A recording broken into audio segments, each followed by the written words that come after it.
Hello everyone, Salamun Alaikum. Welcome to our channel, Quran for All. On this channel, we take a thoughtful look at the verses of the Quran, aiming to understand their message directly from the text. Today we're focusing on Surah number 103, Surah Al-Asr. First, we'll recite its 3 short verses together. Then we'll explore their meaning. And finally, we'll reflect on the key message this chapter offers for our everyday lives.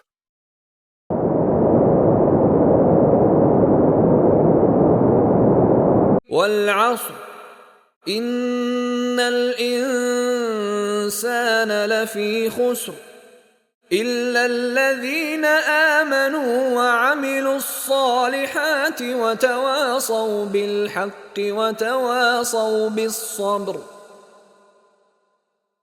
Let's pause for a moment and look at the very first word of this chapter, Al-Asr. What does it actually mean? If we open up its structure, the Arabic is Al-Asr.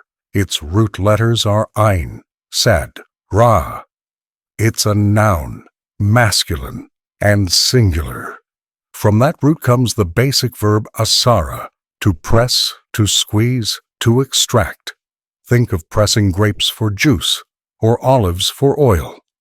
Out of that idea grew the sense of time that's being pressed or drained, a period that's running out. Inside the Quran, this exact noun only appears in this surah, at the opening of this chapter, and it comes with the definite article, Al-Asr, meaning the Asr.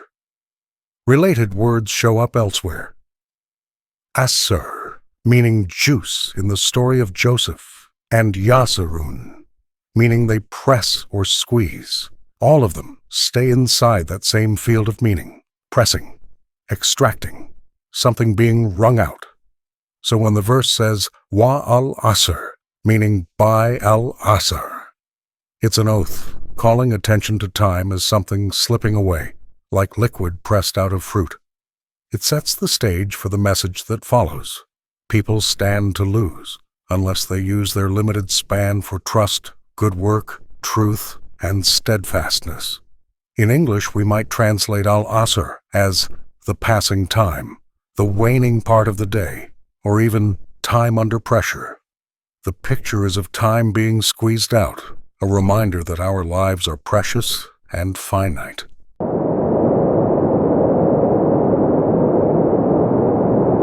Let's go through Surah Al-Asr, verse by verse. The first verse, Wa al-Asr. It means by the passing or pressed out time.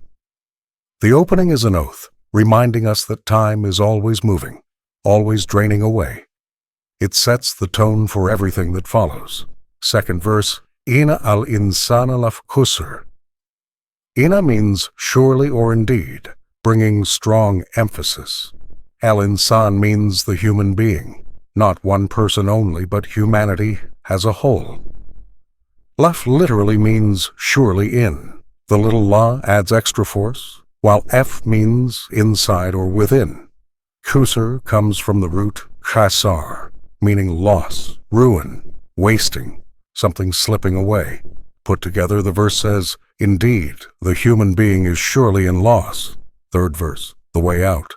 Ila alladhana amanu wa amilu al-salihat, wa tawasaw bil-haqq, wa tawasaw bil-sabr. Let's break it down.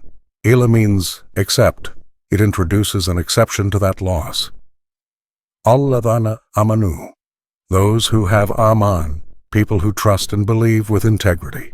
The verb which means holds the sense of safety, trust, faithfulness.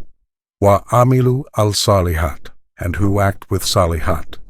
It means what is sound, wholesome, constructive, deeds that repair and improve. Wa tawasaw bil-haqq, and they mutually urge one another towards al-haqq, the firm reality, what is true and just. The verb tawasaw means to recommend or advise each other.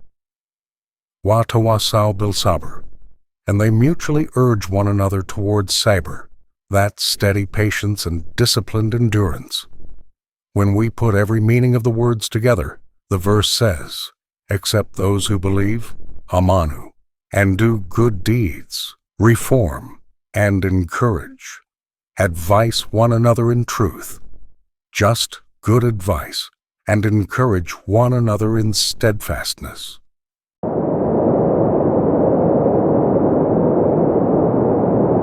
So the Surah is translated as below: by the passing, pressed out time.